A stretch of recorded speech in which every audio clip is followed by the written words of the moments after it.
Bonjour à tous, je suis très heureux de vous retrouver sur Tandem TV pour un nouveau tour d'Israël, toujours dédié à Jérusalem. Et nous continuons notre série dédiée à Jérusalem, la ville sainte. Lors de la précédente émission, nous avions évoqué toute l'histoire et les vestiges archéologiques de Jérusalem jusqu'à la destruction du premier temple, le temple de Salomon, en 586 avant notre ère par les Babyloniens. Suite à plusieurs questions, j'ai le souhait aujourd'hui de revenir tout d'abord sur cette période, non plus seulement de manière archéologique, mais où on va mélanger l'archéologie et le texte biblique et détailler les différentes étapes depuis la monarchie unifiée jusqu'à la destruction du temple. Et on va poursuivre aujourd'hui, puisque nous allons parler des Babyloniens, nous allons parler de l'époque perse, des Asmonéens.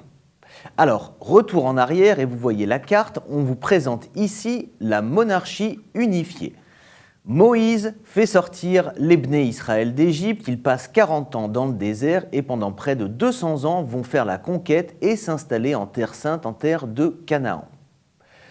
Au bout de cette période, le peuple d'Israël va réclamer au prophète Samuel un roi et c'est Saül qui va devenir le premier roi de ce qu'on va appeler la monarchie unifiée. Après Saül, ce sera David et son fils, au bout de 40 ans de règne, Salomon, qui va régner. La carte que vous voyez présente le territoire de la monarchie unifiée d'Israël à l'époque de Salomon, puisqu'évidemment, à partir du territoire de Saül, et David et Salomon vont largement agrandir ce territoire. Maintenant, un événement particulier va apparaître à la mort du roi Salomon au bout de 40 ans de règne. Nous sommes en 930 avant notre ère, et le roi Salomon convoque les Bné Israël dans la ville de Shrem. Alors, on parle encore des Bné Israël, même si on est dans une monarchie unifiée, il y a toujours cette dimension importante au niveau des tribus. Et les personnes du Nord, les tribus du Nord, vont utiliser le général Jéroboam pour faire passer un message qu'ils ne sont plus prêts à payer les impôts si lourds que le père du roi Roboam, le roi Salomon, avait mis en place.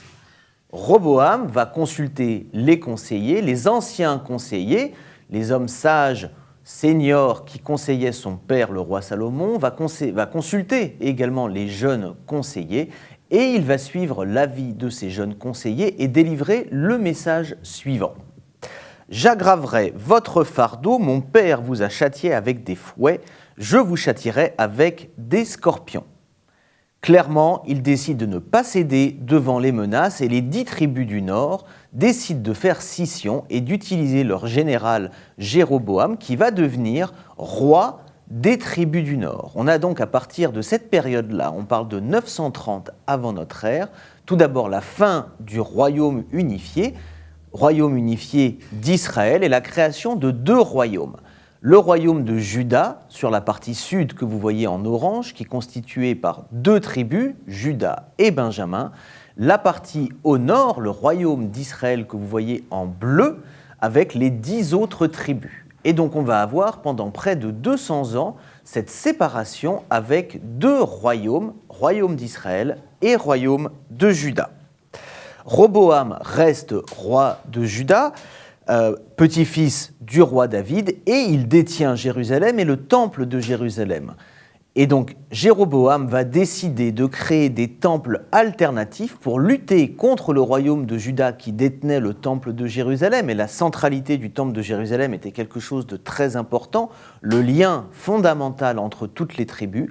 Et donc, dans les villes de Béthel et de Dan, il va créer des temples, et on a retrouvé les traces de ces temples pour concurrencer Jérusalem. Jéroboam fera un assez long règne, mais il ne pourra pas éclipser la grandeur de Jérusalem et du temple de Jérusalem. Le royaume d'Israël que vous voyez en bleu va durer près de 200 ans, jusqu'en 722 avant notre ère. Le royaume de Juda, lui, va durer jusqu'en 586 avant notre ère, avec la destruction de Jérusalem par les Babyloniens. Maintenant, ce que vous voyez, c'est le premier élément archéologique qui corrobore le récit biblique. Nous sommes à Karnak, en Égypte, et ce que vous voyez représenté, c'est la campagne du pharaon, qu'on appelle le pharaon Sheshon Ier, mentionné bien évidemment dans la Bible hébraïque, qui va faire une grande campagne contre le royaume de Juda après la mort du roi Salomon. Et donc ces éléments qui ont été découverts à la fin du XIXe siècle en Égypte parlent de cette campagne. On a à la fois des gravures mais également des hiéroglyphes qui détaillent cette campagne sur le royaume de Juda. Ce que vous voyez là, c'est clairement la chronologie de tous les rois d'Israël d'un côté, les rois de Juda de l'autre. Donc on va avoir multitude de rois qui vont se succéder au pouvoir. Dans le royaume de Juda, on sera dans la lignée davidique, les rois qui sont les héritiers de Salomon et de David. Sur le royaume d'Israël, ce sera beaucoup plus compliqué parce qu'on aura des prises de pouvoir, même s'il y a toujours, à partir de Jéroboam, cette notion de dynastie qui va se mettre en place.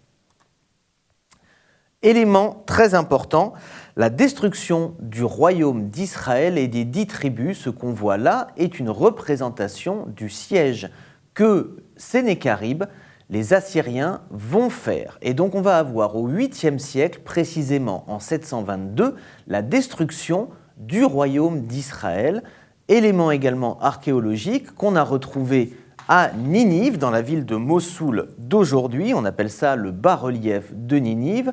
Ils ont été découverts, sont exposés en partie au British Museum ou en partie au Louvre à Paris. L'élément que vous voyez là est exposé au British Museum et on y voit le siège de Lachish qui est à une 50aine de kilomètres au sud de Jérusalem, qui était la 2e plus grande ville autour de Jérusalem. Le royaume d'Israël disparaît, le royaume de Juda est largement détruit, il ne va rester que certaines villes du Negev, il va rester également Jérusalem et quelques petites villes, mais globalement, on a des traces bibliques et extra-bibliques de la destruction du royaume d'Israël, du royaume de Juda, et il ne va rester quasiment que Jérusalem, à tel point que dans les chroniques assyriennes, on parle de Jérusalem laissée tel un oiseau en cage. On continue à dérouler le temps, on a les Babyloniens, on est en 586, les Babyloniens détruisent la ville de Jérusalem, le temple de Jérusalem, c'est la fin de la période du premier temple et une partie des Juifs sont exilés à Babylone.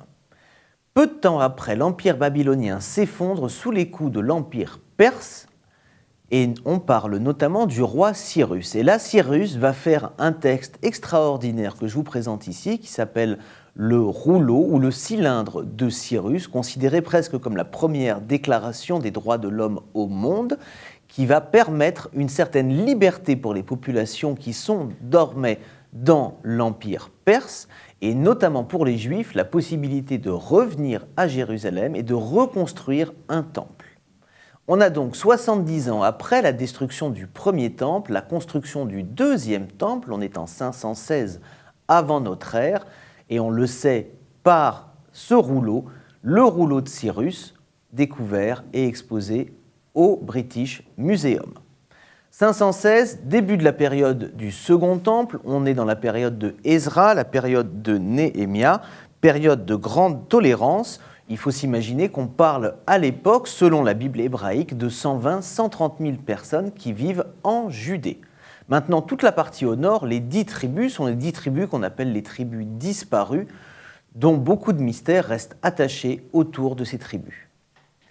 On continue à passer le temps, il n'y a quasiment aucun site à Jérusalem marqué de la période perse, à l'exception de la cité de David, dont je vous ai beaucoup parlé sur Tandem. En effet, la cité de David, c'est le lieu le plus important à Jérusalem où on va avoir toutes les découvertes archéologiques, notamment à la cité de David, dans cette grande zone qu'on appelle la zone G, dans laquelle on a la maison avec les boulas, la maison brûlée, la maison d'Ariel.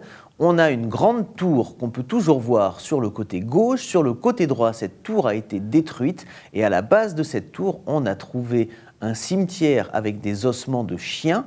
On est certain que cela date de la période perse parce que c'est la seule période à laquelle on avait des cimetières et on enterrait les chiens. Mais à part cet événement très particulier, à Jérusalem même, très peu de choses. Tel Ashkelon, on a un magnifique tel archéologique. Là également, on a des vestiges de la période perse. Donc la période perse va se passer, on parle d'environ 200 ans, avec un événement majeur qui va arriver, Alexandre le Grand en moins 332 qui fait la conquête de toute cette partie du Moyen et du Proche-Orient. Et à partir de cette période-là, c'est ce qu'on appelle le début de la période hellénistique, influence grecque. Le règne d'Alexandre le Grand va être assez court, guerre de succession à sa mort entre ses généraux, les Séleucides d'un côté, les Ptolémées de l'autre, et Israël va se retrouver entre cette guerre jusqu'à ce que les Séleucides prennent le pouvoir et marquent le pouvoir, mais globalement, on est dans une période de grande tolérance qui va se poursuivre ensuite avec les Romains, dans cette idée de dire que tant que les gens payent les impôts et ne font pas de rébellion, on est sur une grande tolérance religieuse avec la possibilité pour les différentes minorités religieuses de pratiquer leur foi. Le changement le plus important va arriver à la fin du IIe siècle avant notre ère avec le roi Antiochus IV.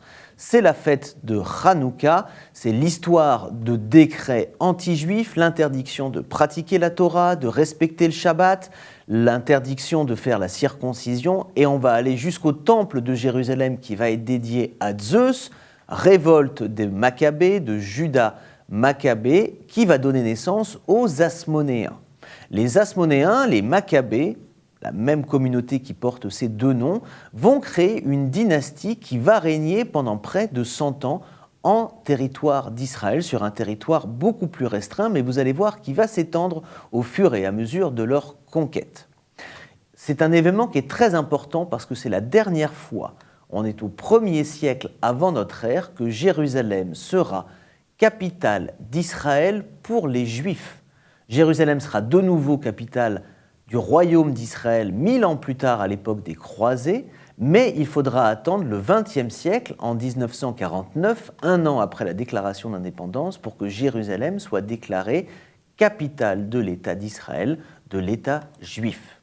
Donc le royaume asmonéen, vous le voyez, plus le rouge est sombre, plus le royaume s'est agrandi au fur et à mesure de leur conquête. On a de grands rois qui ont marqué cette période, notamment Jean Hircan, Yochanan Hyrcanus. C'est très important parce qu'on a les noms qui sont racontés dans les livres des Maccabées, 4 livres, et on a retrouvé de très nombreuses pièces liées à cette période. Donc certaines de ces pièces sont exposées au musée d'Israël, mais ça fait partie également des pièces qu'on peut trouver assez facilement dans les magasins d'antiquités, d'archéologie à Jérusalem.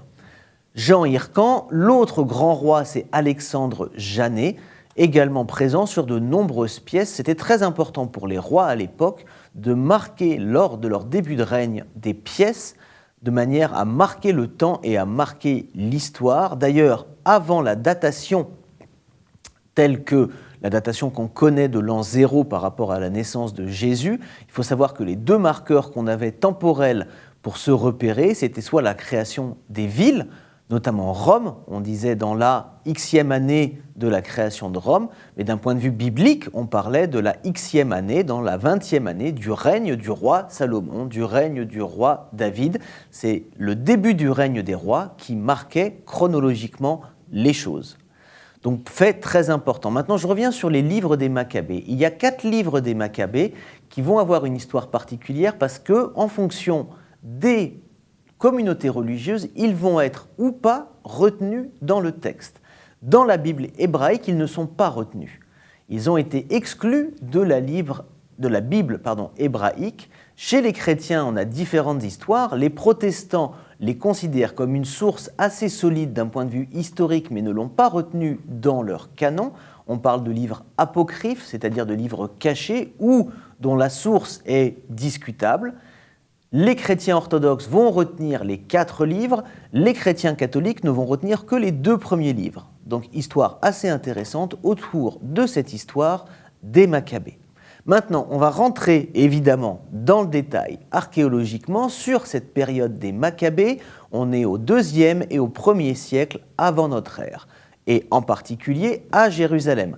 Alors, on a de nombreux sites en Israël où on peut voir des éléments dédiés à cette période des Asmonéens et des Maccabées. On a Apollonia le long de la côte, on a Banias, on a Masada.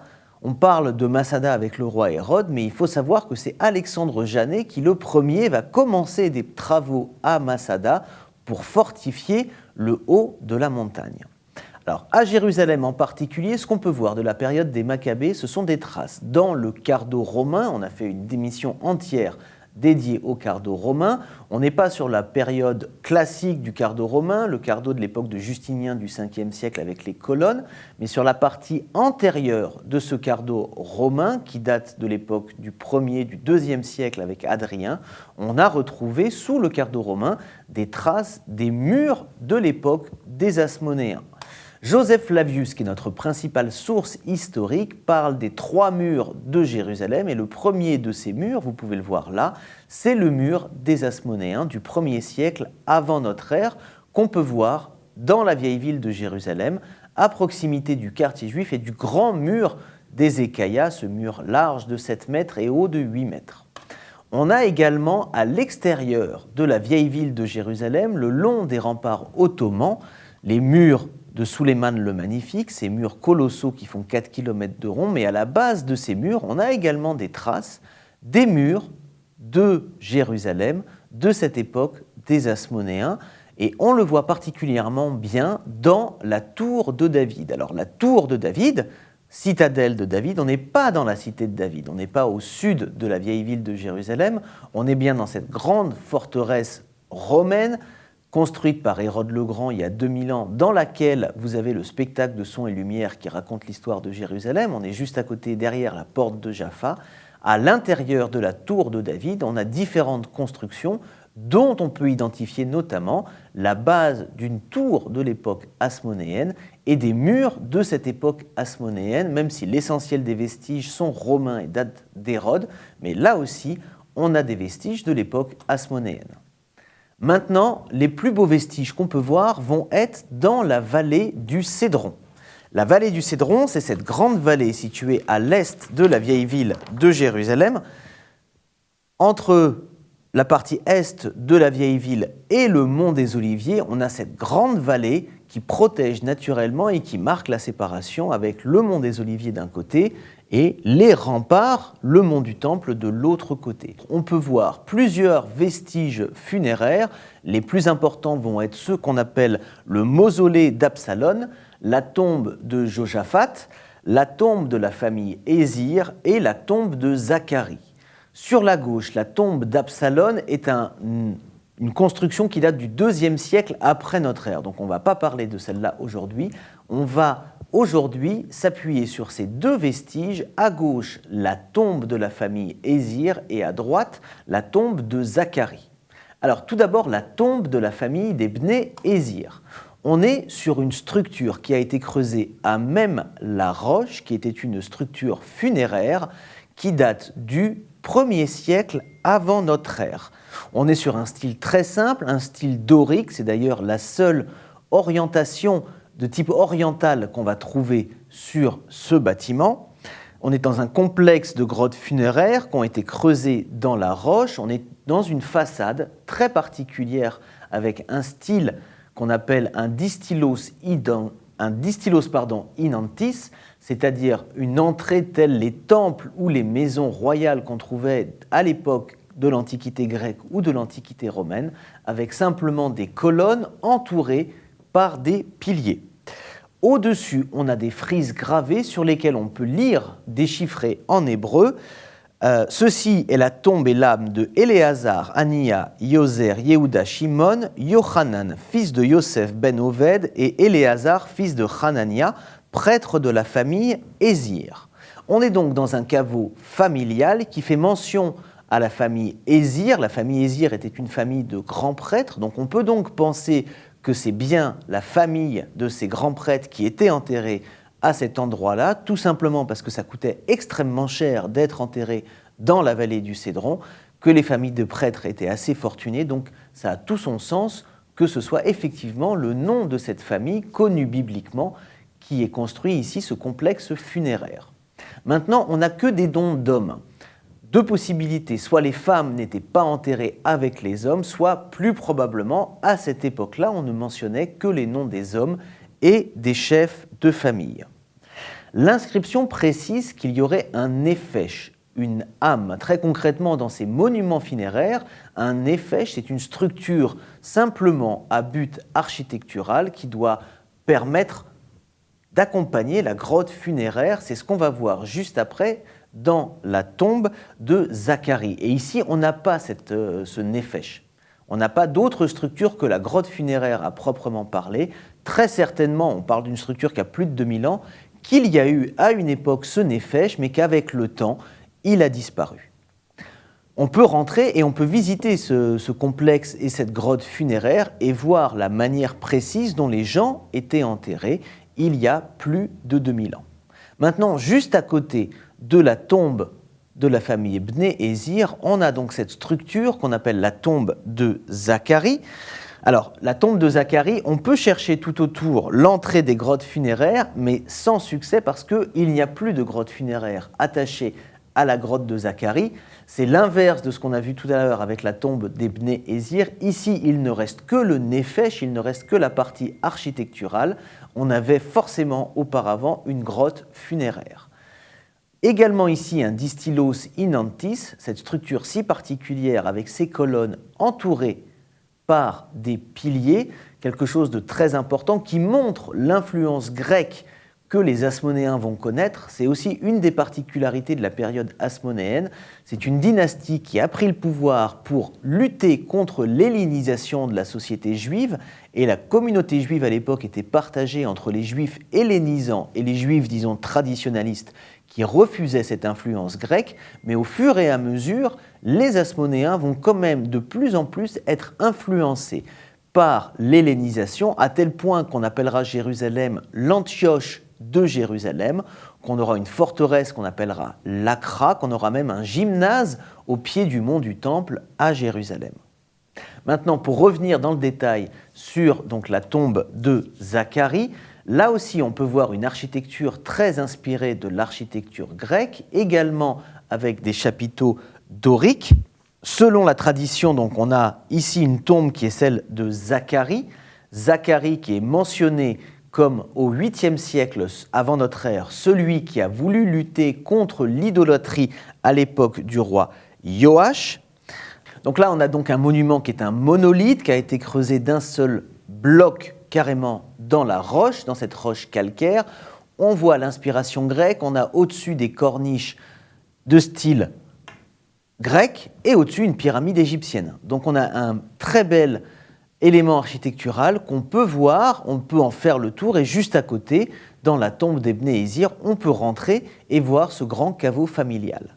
On a donc continué notre discussion sur la période du Second Temple avec le retour des Juifs de Babylone sous l'époque perse, la prise de pouvoir par les Hasmonéens qui va se terminer en 63 avant notre ère. En effet, on a une grande guerre de succession entre les rois qui se disputent le pouvoir à tel point qu'on va faire intervenir Rome.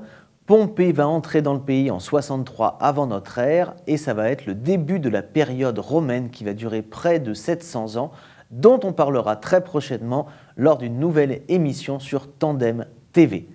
Merci de m'avoir suivi et à très bientôt pour de nouvelles aventures avec un tour d'Israël sur Tandem TV.